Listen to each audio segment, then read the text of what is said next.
Even the students have, what do the students have? The students have tests. Students mentioned tests that they have to do. So some of them send me apologies about these important tests they have to take.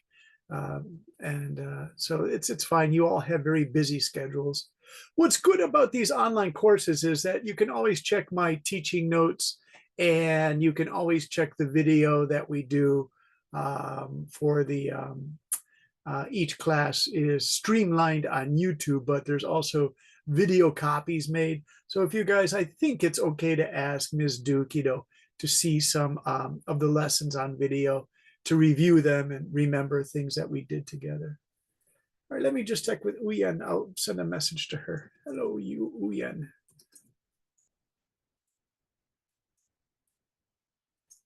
Okay, there we go, just for Uyen. All right, so it's now 8 o'clock, and I wanted to start by checking some of these outlines that you worked so hard on. The outlines looked really good, you guys. The comments I made on 2 or 3 of the outlines is that when you bring your writing that you're working on to your college teacher, your professor, it could be that the professor looks at it and says, well, there are too many topics here. All your ideas are good, but there are too many topics. So if that happens, please don't be discouraged or upset. Try to work with your teacher, your professor, just to narrow the topics down, to make them more simple on something, so you can really focus on just one topic. And we'll see that in tonight's homework. I want to look at some of the homework for tonight, because it's really, your outlines are really interesting. I really enjoyed your outlines. So let's see, who do we have first? We have Ellis's outline here. Ellis, would you like to read your thesis statement? It's pretty good. Actually, it's really good. I shouldn't say it's just pretty good. It's really good, Ellis. Ellis, are you there? I have a problem with my throat, so if... Oh, do you want me to read? I can read, Ellis. Okay, so this is by Ellis in Ho Chi Minh City, and it's the introduction. The thesis statement: in the previous year, social media has been a hit for users all over the world, containing features like face-changing filters and the ability to communicate on something on someone's post. At first, it was meant to be a relaxing platform, a better way of digital communication in society, and place for advertisements or job partaking. However, social media platforms themselves also come with negative effects on mental health and both personal and international relationships. Very good. Alice, this part here, I was wondering though, do you mean between people, like friends online or business people are online, or do you mean whole countries, like relations between China and America or something? Because that was an interesting thing right there, international relationships. mean that like kind of friends or family in other countries. Mm-hmm. Yeah, between countries. This is true. This is good. Yeah. Okay, let's see. I just want to see if there's a message for someone if they can't come. Okay, the new messages. Take a look. Okay, it's just announcing that the lesson is for tonight. Okay, one moment, please. Okay, getting back, the features. Now, this is interesting. I like this features. It's kind of cool. It's your own style, Ellis. Features, positive effects, original purpose, negative effect. The literature review. Okay, for positive effects, she used a Harvard note here. Very nice. Negative effects, another. So these are well supported. Very good, Ellis. The methodology, a qualitative assessment using research findings of 3 experts on the topic of social media. Very good. At least 3 experts are perfect, Ellis. Nice. Negative impacts of social media, general damage to thoughts and well-being. Yeah. Specific mental health issues. FOMO, fear of missing out. Dopamine effect, the brain happiness chemical. Cyberbullying, a very negative effect, with support here, support here. Negative impacts on romantic relationships and infidelity, people changing partners, breakups. Conclusion, and my comment was excellent outline, Ellis. Really nice work. You're ready to go. So my advice to everyone is save these papers because you've done such hard work. that some of these papers you can just give to your high school teacher if you complete them. You or your college teacher, you can actually use these outlines because they're of a high quality. So I encourage you to do that. Let's see. Hey, let's go to, I believe it's Tintin.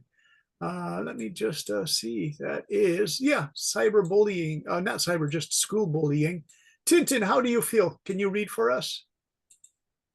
Yes, Okay, this was but interesting. but I can see yeah, no. Okay, here we go. Bullying and its problems. Uh-huh. Intro. What is bullying? It's the definition of hurting or abusing other people over a longer period of time. It is normally used to intimidate or dominate over others. The problem is, how does bullying affect one's entire life? And the solution is how to stop bullying. The methodology is method of evaluation, experience. So from my experience and from school. Mm. Okay. Bullying starts if someone does something embarrassing or is ugly in some way. In the beginning, bullying normally starts with exclusion or gossiping. A classmate that is getting bullied at any given moment is being excluded from playing with certain groups and is being gossiped about. This has a lasting impact. What happens when a kid gets bullied? The kid gets hurt both physically and mentally, and it also hurts his or her self-esteem. The daily problems are when a kid gets bullied, he doesn't want to go to school or other programs where there are a lot of people, and when he sees friends, he will get a little nervous. Bullying ways to stop bullying are first to ask a trusted person or legal guardian, and the second solution is to ask the school principal. As a conclusion, bullying can be life-changing in a bad way for bullied people. They normally feel like society doesn't accept them, though there are two ways mentioned in section 4 of this paper to address the bullying mentioned here. Very good.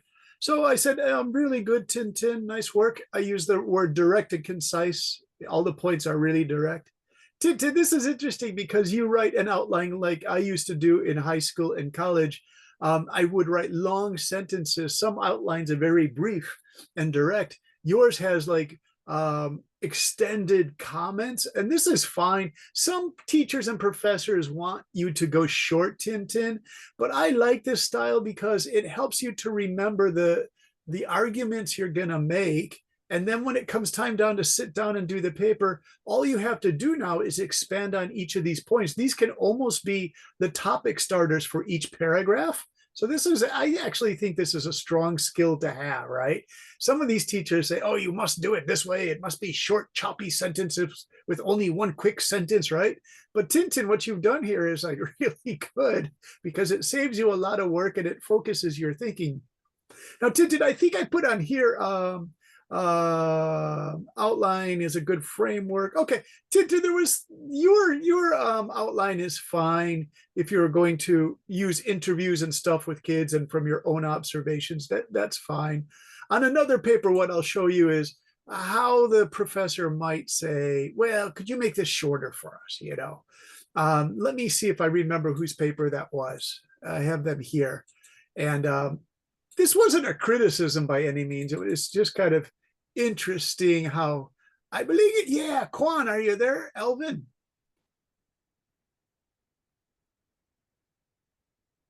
Let me get your paper ready. Mr. Elvin's paper, if I can get it ready. Why is it giving me problems? Is it here? No. 1 second, please. We changed Zoom, you guys, and so it's being difficult. The new Zoom edition is it's interesting in some ways, but in other ways it's giving us some problems, you guys. Okay, Elvin, are you there?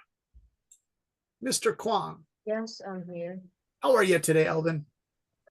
I am feeling fine. Fine, okay.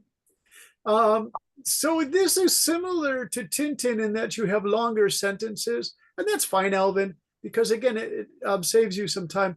The only thing I was going to say about this, Elvin, is this is a really comprehensive outline. This could almost be like a 15-page paper. So of course, save this, right? Save this for your secondary school or college papers because it's excellent work, Alvin, really nice. It could be that if you use this in college, what they might do is the professor might say, well, Alvin, just stay on this number 2 point or stay on this number 3 point or number 1 point. Oh, wait 1 sec. I don't want it to do that. But they will say if you do all 3 points, Alvin, it's almost like a master's dissertation, right? You can earn a master's degree, Alvin, at age 16. How does that sound? All right. Alvin, would you like to read this? This is really interesting.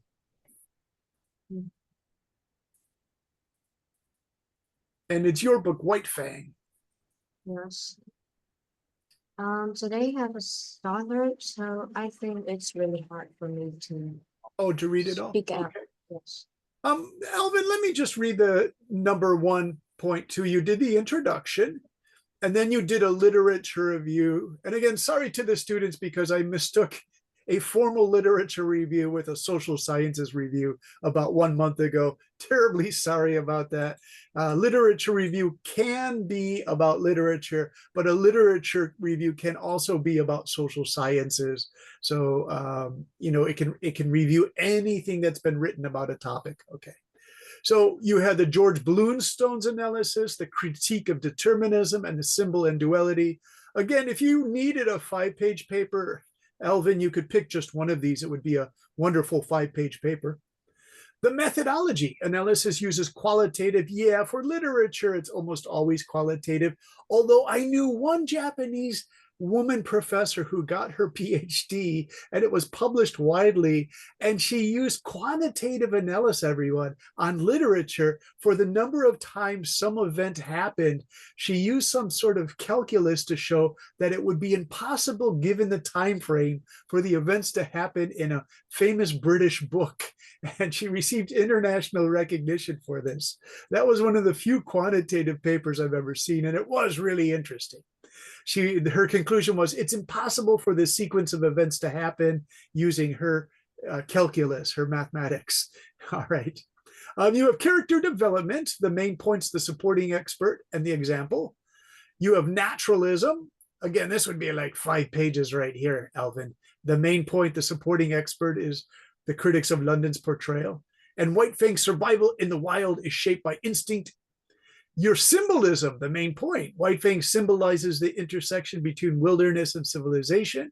Supporting experts, the example, his gradual domestication means the dog becomes peaceful. The conclusion. White Fang transcends adventure storytelling by examining survival, adaptation, interaction. Yeah, this is a really great point, Alvin, because this is where Jack London is not just writing an adventure story for popular literature about 125 years ago. This is where he's using heavy ideas in European and American literature to create a unique story. And Alvin, of course, this is why I gave you so many comments, right?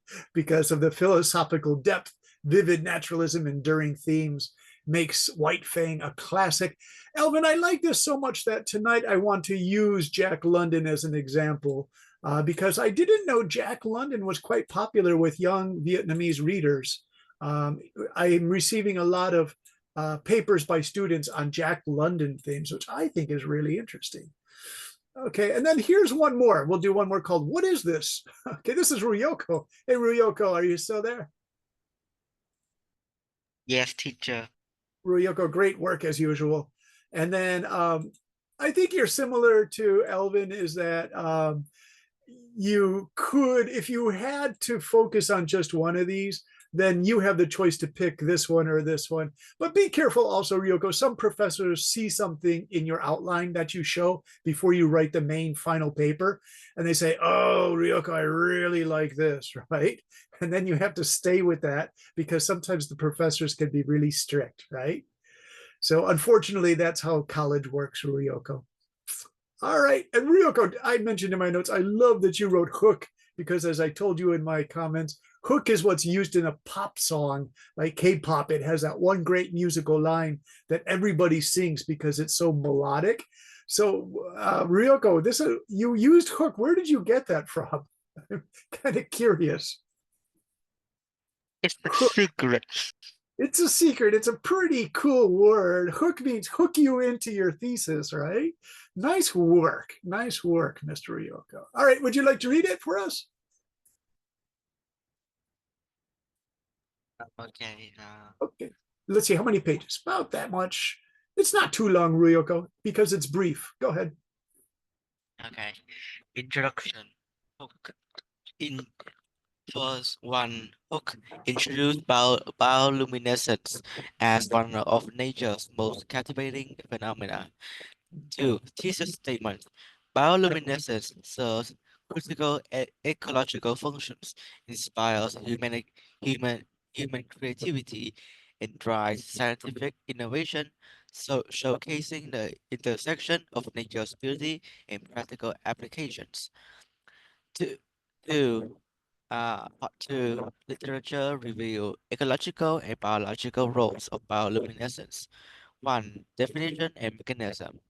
Describe the chemical reaction, luciferin and luciferase, variations in bioluminescence across species. Two, ecological functions, camouflage, example of deep sea organisms blending with ambient light, mating signal, rhythmic patterns in fireflies, station and defense, attraction of prey and predator evasion. 3. Gaps in current research. Limited understanding of bioluminescence in deep sea organisms.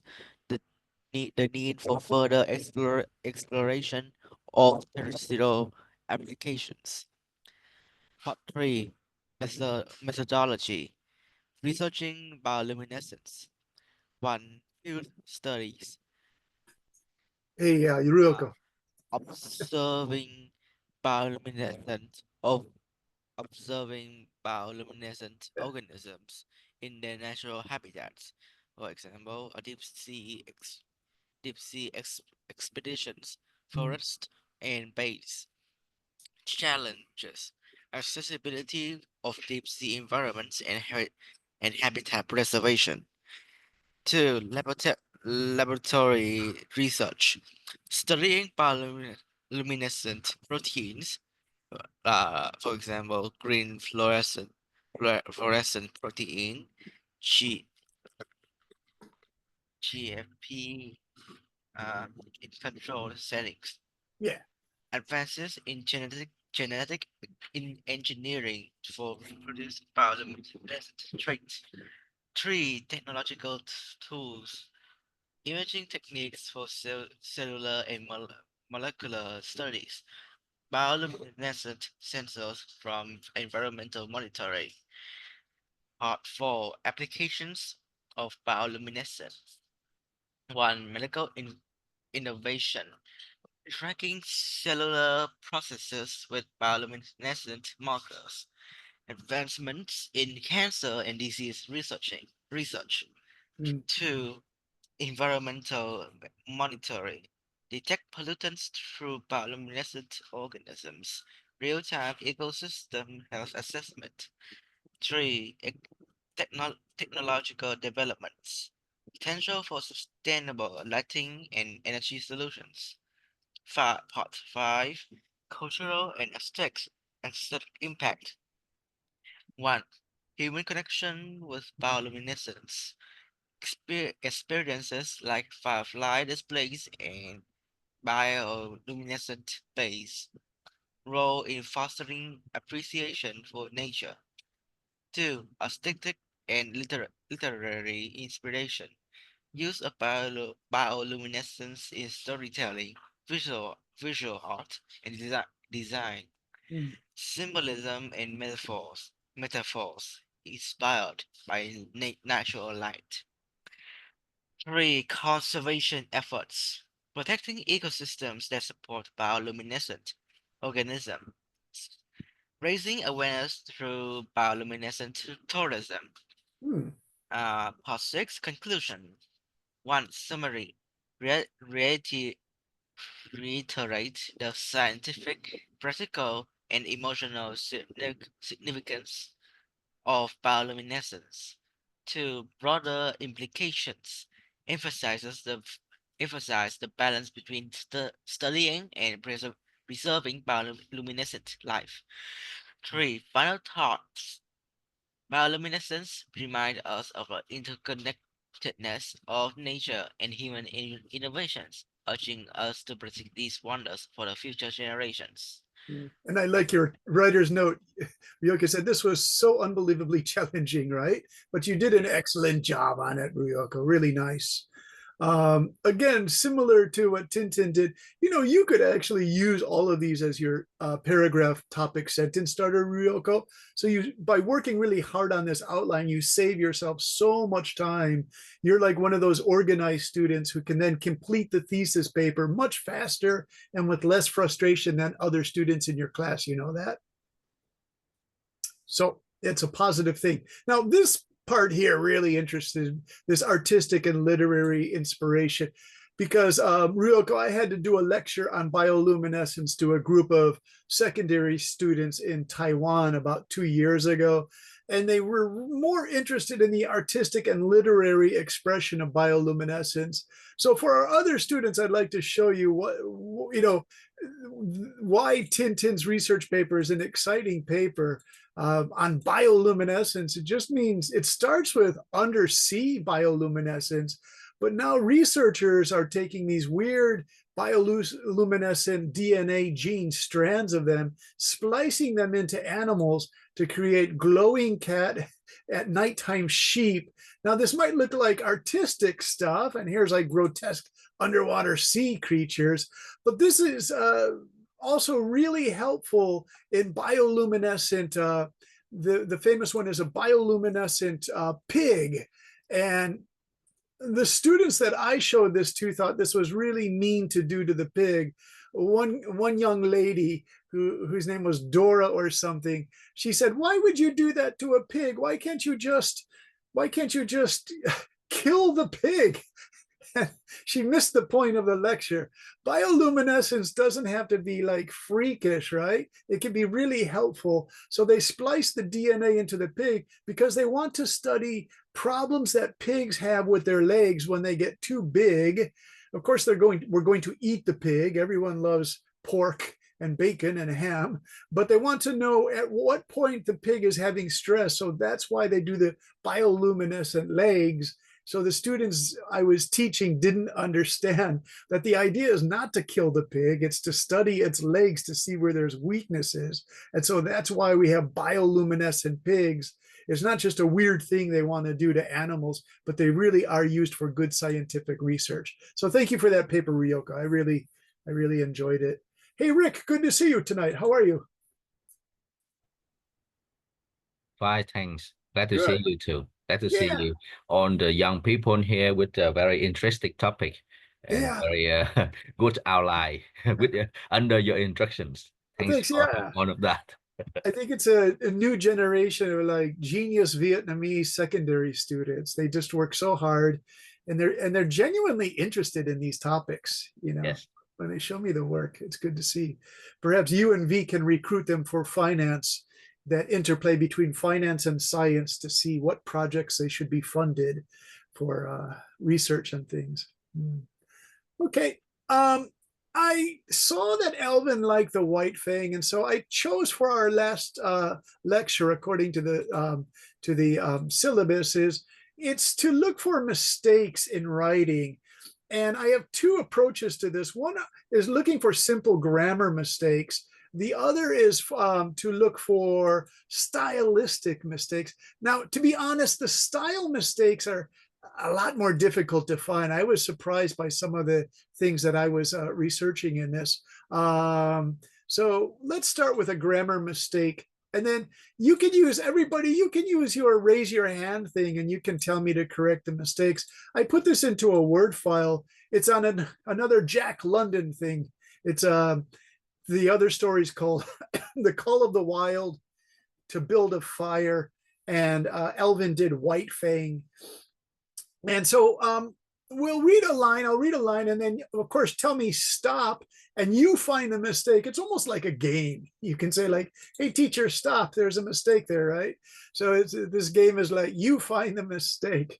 So here's the first sentences I want you to correct, because this is proofreading. The topic is proofreading for tonight. So in Jack London's fiction, symbolism serve as a powerful tool to depicts the conflict between humanity and nature. All right, so let's go to, hey V, would you like to challenge this one? Can you find the mistakes there? And V, you're pretty good with your grammar, so I think you should be able to do this. And it's a B for your first blue line. Can you find some mistakes there? I'll give you a hint. Symbolism is only one thing, one collective thing.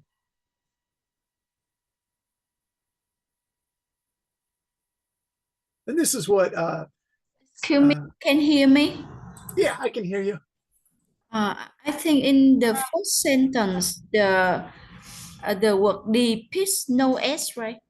Yeah, so you have Jack London's fiction is okay. Symbolism is okay. What about this word serve? How should we change it? Sure. Symbolism. It's a hint is subject-verb disagreement. The subject is symbolism, but the verb is a little bit mistaken. Like if you think of a famous restaurant like McDonald's serve hamburgers, or McDonald's, it's right there. Now this is grammar, so it might be challenging. We might have to ask one of our high school geniuses. Yeah. Hey, Tintin, what do you see wrong with that? McDonald's serve hamburgers or McDonald's?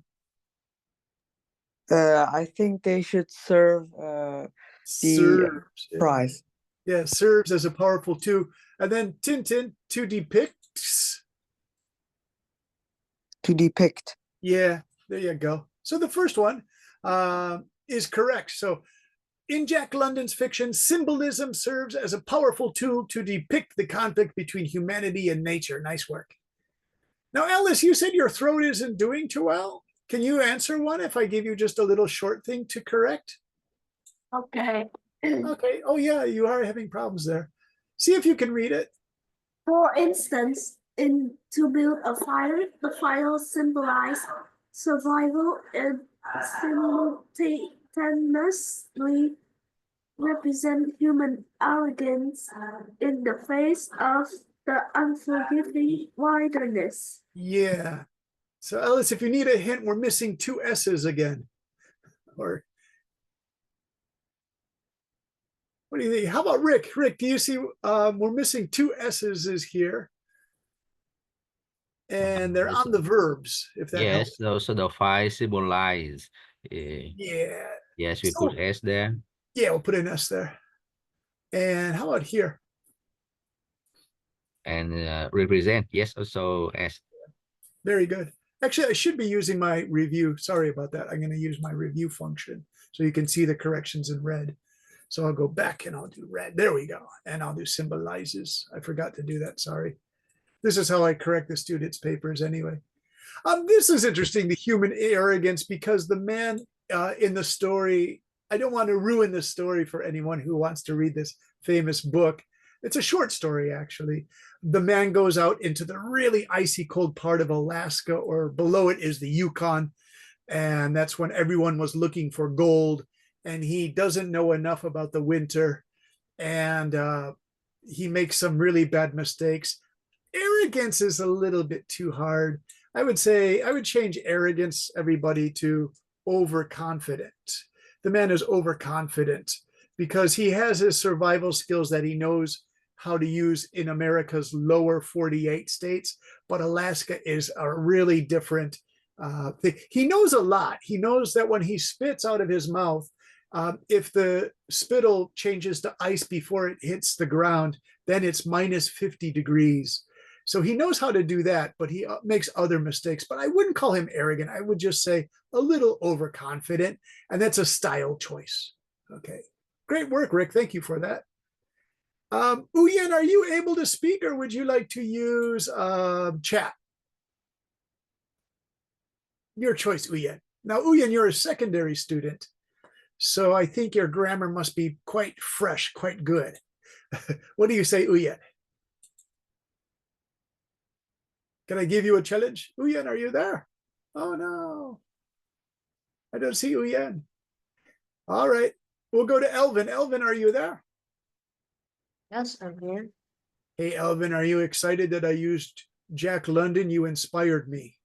Thank you. Hey, Elvin, I'm going to give you a sentence to correct. Can you find any mistakes there?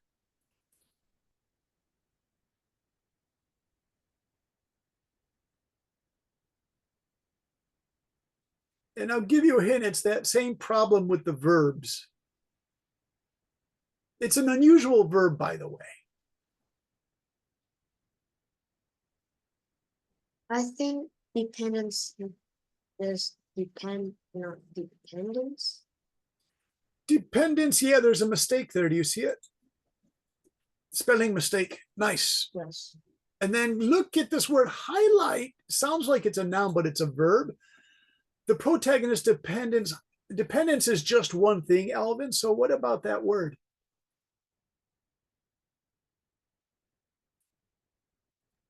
Highlight? Not quite correct. Let's see if Uyen's here. Sorry, teacher, I have a sore throat. Okay, that's fine. I don't mean to laugh, but like 3 of our classmates have sore throats. Hey, Alvin, shall I give you this answer? Highlights. So it's that highlight subject verb agreement. His overconfidence in his own abilities.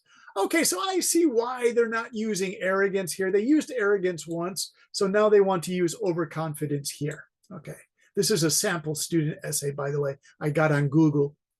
In his own abilities, which ultimately, and then here it is again, everybody, leads. So these are strange subject verb agreements because they're not so usual. We have dependence as a concept and idea. Symbolism is a concept and idea. And so what that's showing you is that the verb will always be S because these concepts are it because they are things or ideas or concepts. So they all get a third person singular it's style. So it is. And so that becomes serves and highlights, etc. Okay. Let's try another one. Ruyoko, would you like to try one?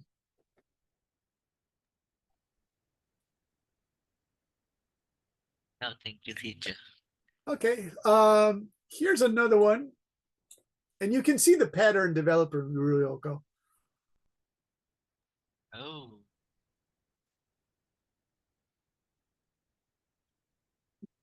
Similarly, in the Call of the Wild, the wilderness symbolize freedom and primal instincts.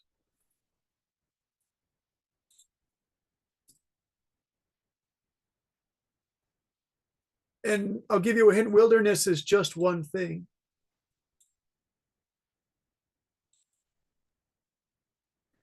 So I'll give you a hint right there. Elvin, Ruyoko, Rick, do you guys see it? It's also symbolized. Yeah, symbolizes. S. Nice. Rick, you're a good grammar person. Nice. Through Buck's transformation from a domesticated pet to the leader of a wolf pack, London examine. Yes, the same. Yeah, same. It's all pretty much the same, you guys. Within all creatures. Use some Well, some argue. argue. There you go. So we'll take that one away. Yes. Oh, how about this though? Simply that London occasionally simplifies yet Yeah, complex human emotion. yeah. His use of symbolism remains Good. effective in the exploring the tension between civil and nature. London works employs vivid symbol to underscore humanity relationship. Oh, we missed this one, Rick. There we go. London's works, his book works, employ. So Implies without S. Yes. yeah, no S, because works are many books that he wrote, or short stories. Vivid symbols to, oh, what about this? Yes. Without S. Without S, yeah. All right, sounds good. Hey, Rick, would you like to read it all together? Because this is a pretty well-written paragraph that's similar to what Elvin was doing with his outline. Okay. In Jack London fictions, symbolism serves a powerful tool to depict the conflict between humanity and nature. For instance, in To Build a Fire, the fire symbolizes survival and simultaneously represents human arrogance in the face of the unforgiving wilderness. In the protagonist's dependence on the fire highlights his overconfidence in his own ability, which ultimately leads to his demise. Similarly, in The Corn of the Wild, the wilderness symbolizes freedom and primal instincts. Through Buck's transformation from a domesticated pet to the leader of a wolf pack, London examines theme of adaptability and the inherent wilderness within all creators.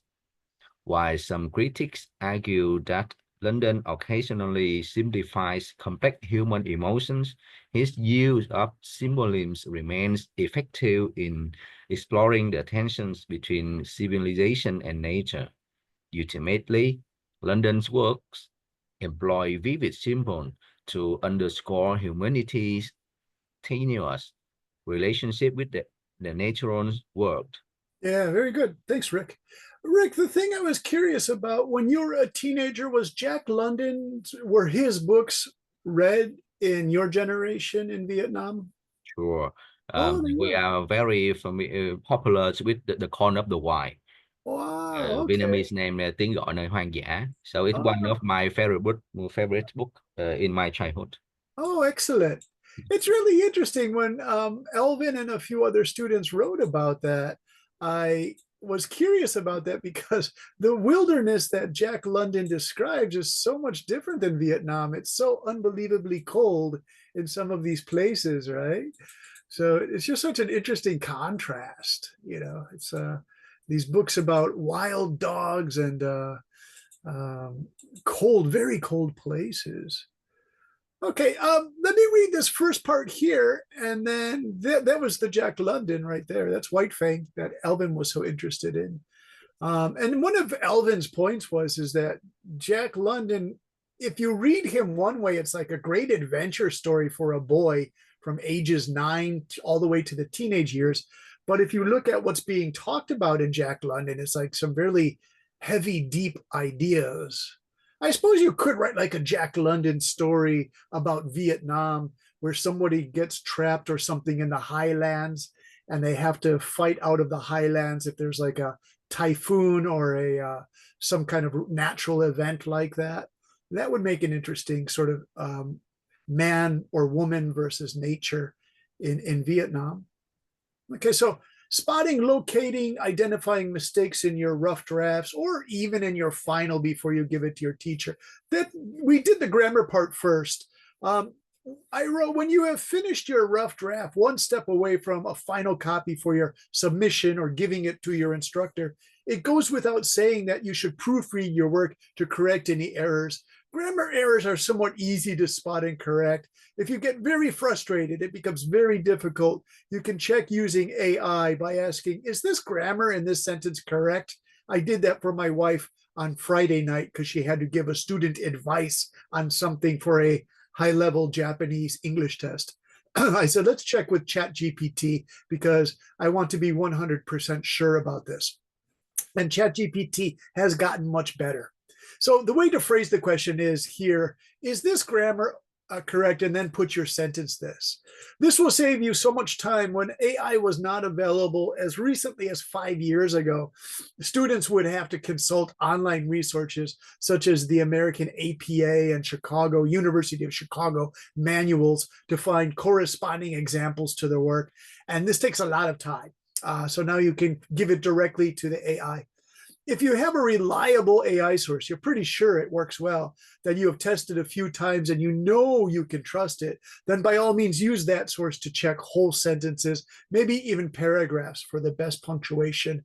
But again, don't let AI do all the work. You should struggle and write your own paragraph first. And this is how you work with AI to correct your mistakes and become a much stronger writer. Using AI for correct, accurate phrasing and positioning of sentences within whole paragraphs can be more problematic because if you have developed a unique writing style that you should be proud of, for example, Ruyoko, Elvin, and Ellis, you all have distinct styles because I've been your teacher for about a year for Ruyoko and Ellis and Elvin since summertime. So you guys have distinct writing that you should be really proud of, some really nice writing.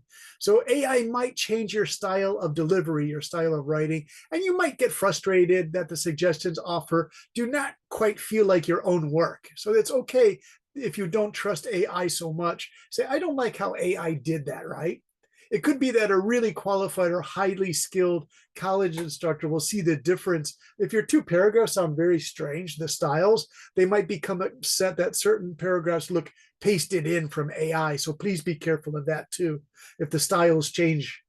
I came up with an example of literary analysis of Jack London's use of symbolism because students in this class and another class are interested in the novel White Fang, which is taught in Vietnamese schools. And here's a paragraph in need of corrections. Here's the paragraph that has mistakes, and we'll discuss. These are style mistakes. They're not grammar. We did grammar first. This is a little bit different. Let me see. V, would you like to read? Yes. Okay, here you go. The blue part. In Jack London fiction, symbolism serves a powerful tool to depict the conflict between humanity and nature. For the instance, into biophile, the file symbolizes survival and simultaneously represent human error orange in the face of unforgiving wilderness. The protagonist's dependence on the fight highlights his overconfidence in his own abilities, which unlimitedly lead to his demise. Similarly, in the call of the wilderness symbolize freedom and primal instincts. Through book transformations from domesticated pet to the leader of Wolf Park, London examines themes of adaptability and inherent wildness within own creatures, while some critics argue that London occasionally symbolizes complex human emotion. His use of symbolism remains effective of exploring the tension between civilizations and nature. Unlimitedly, London works employs vivid symbol to underscore humanity's tenuous relationship with nature world. Yeah, so that was some mistakes in the grammar were still there. So V, what I'd like to do now is move on with the style changes, style problems. These are a little bit more difficult, actually a lot more difficult to find because there's this word subjectivity, which means kind of, you could say, well, that's your own opinion, all right? You could argue, I like the way I wrote it. Now, could you say that to a high school teacher or a college? I would encourage students to do that. Sometimes the teachers think they're so powerful, you know. You could say, well, I want to challenge that. So by all means, challenge it, because I had some really strict teachers in high school and college that made our essay writing not very fun because they were too strict.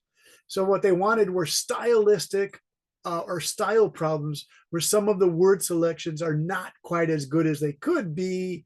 Okay, so how does this work, this style thing? Let's go to Tintin again. Tintin.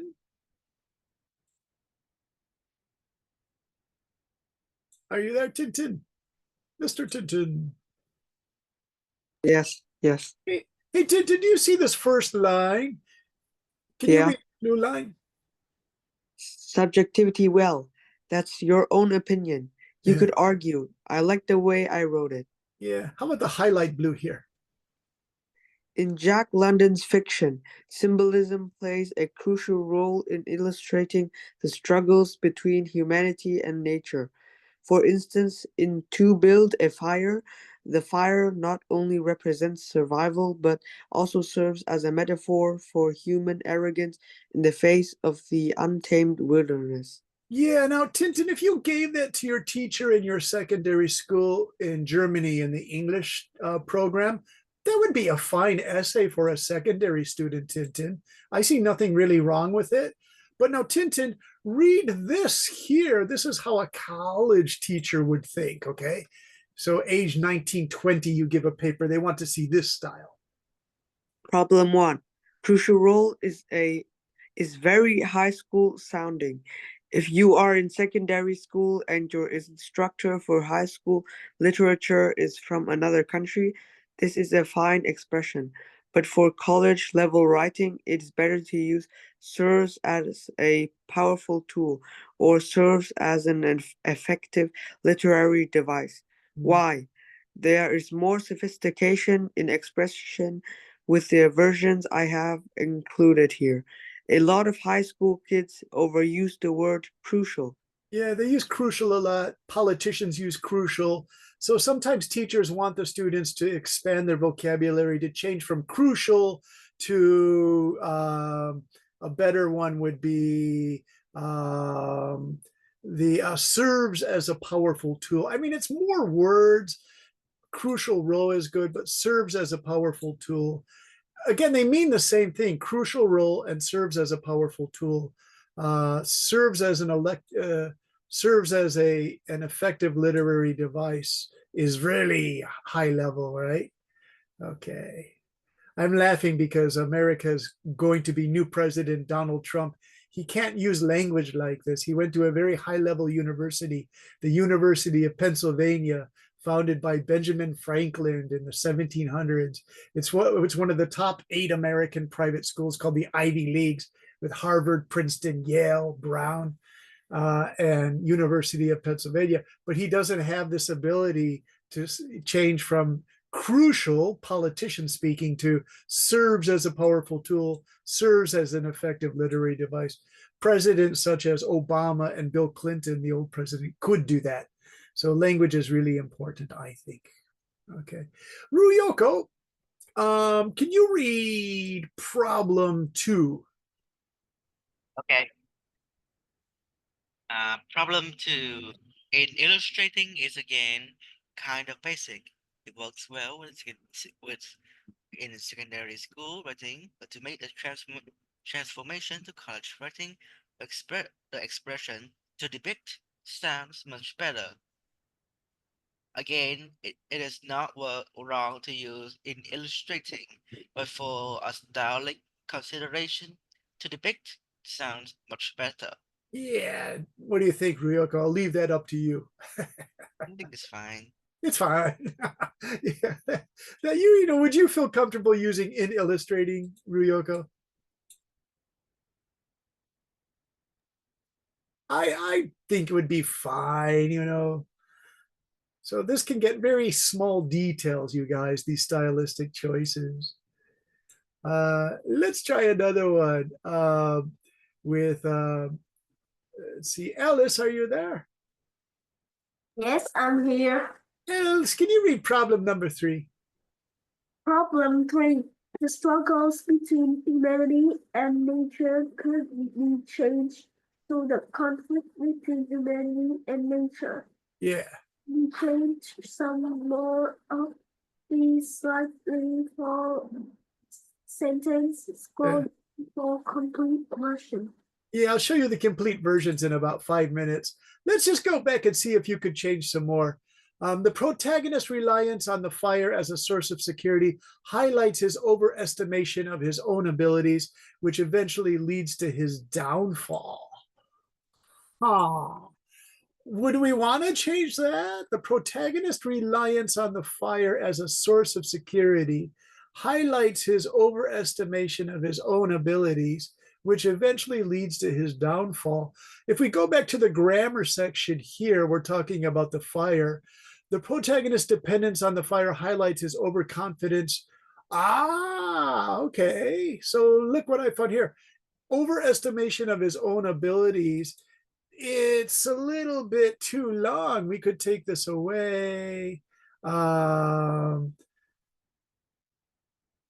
Yeah.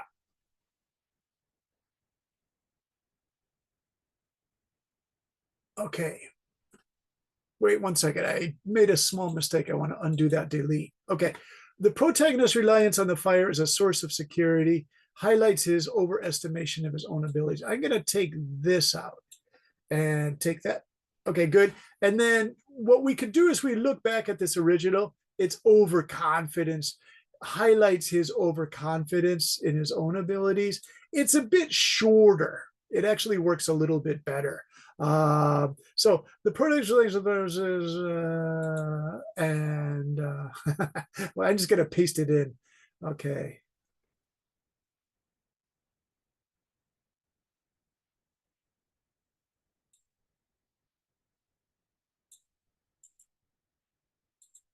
Because I keep forgetting where to put it, you guys.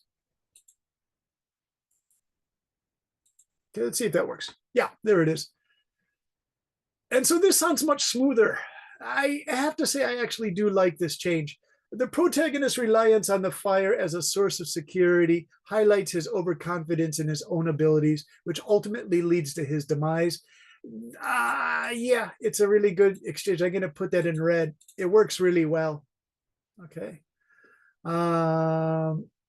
Symbol of freedom and primal instincts. Let's try this similarly one, and we'll go to the example here. Similarly, in the call of the wild, the wilderness symbolizes freedom and primal instincts. Similar in the call of the wilderness is depicted as, is depicted as a symbol of freedom and primal instincts. It's a little bit long, so some of these style choices are simply to use fewer words, right? So similarly in the color, the fire symbolizes freedom and primal instinct. So if we just take this, copy, and then we can put that in there where it is. Similarly, in the call of the wild, the wilderness, okay, symbolizes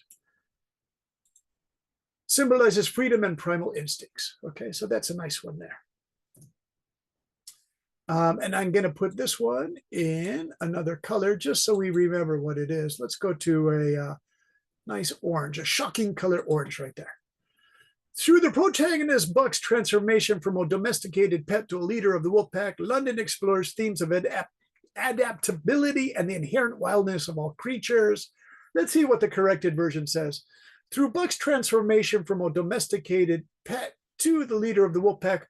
Okay, this one is pretty long, so I'm going to copy all of this, and then I'm going to take all of this out and go back to where the orange starts, the Halloween colors, and then I'm just going to paste this in to save time because we have about 5 minutes left, and I have to give you a homework assignment that my teacher gave me during my master's program, and I promise it won't take too much time to do. It's just one paragraph, you guys.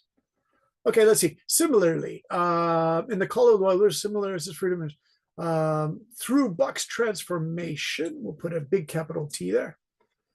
Okay, so that's how we do that. Let me just show you the completed version. I put down here the scroll down version. Rick, would you like to read the completed version of what would be called an economic style of writing to make it shorter.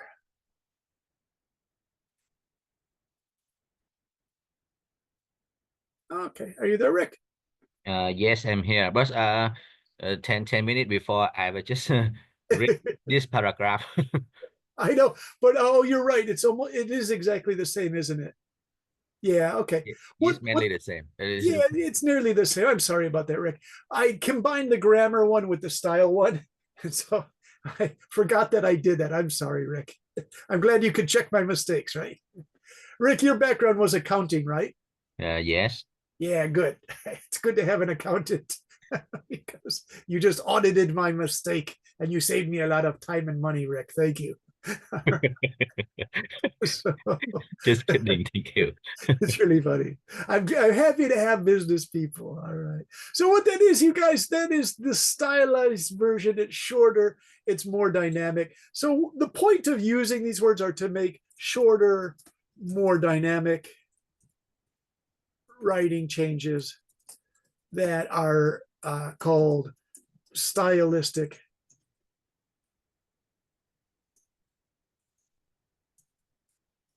And to tell you the truth, when your professor sees the stylistic changes or someone reading your article or thesis, as soon as they see how well written it is, it gives a really favorable impression. It gives you the sense that this is going to be a good paper. So even if they don't agree with some of the points, you'll still receive high recognition, grades, honors for having done that, you guys. So stylistic writing is really important. Okay, you ready for the homework? This is a style that's used in any academic course. Professors are using more and more. It's called reflection.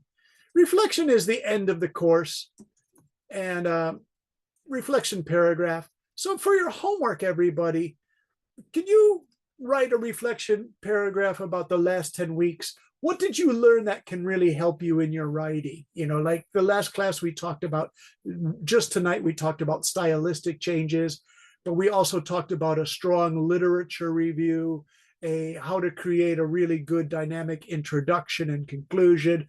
What did you think was most valuable?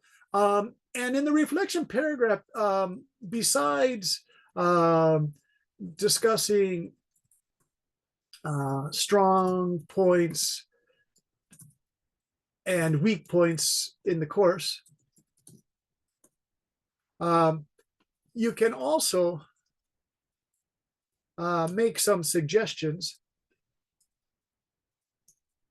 that we can incorporate. There's a big word for you guys. Incorporate or include in academic writing 4. So I will discuss with Ms. Duke how to design academic 4, but for that one, I don't want to rely on a standard syllabus. What I would like you to do is help design the course. So I know that there are finance people in our class that would like to see an emphasis on financial writing. That's good. For our younger students, maybe you want to do literature. It could be that for academic 4, we could divide this into 2 different classes, 2 different style classes. We could have academic writing for finances, accounting, bookkeeping, economics. And then we could have one for sciences. And we could maybe even have a 3rd academic writing for more literature or social sciences. We can divide up because from this academic writing number 3, I can see that they're all different kinds of things that people want from the course. So it's quite easy for us to design courses based on what you are interested in. And in this way, you can help attract other students who say, that's what I want. I want academic writing for literature. Another student might say, I want academic writing for finance. So if you can tell me, just write a paragraph and then you can put it in Zalo. It can be casually written. It doesn't have to be so serious. It can be along the style of like, well, teacher, I think we should ... And anything's okay. All right. You can be totally honest in there, right? You could write, I want to see, you can be demanding. I want to see more ... Something like this, right? Okay, does everyone understand that homework? Called reflection paragraph. Reflection means your opinions.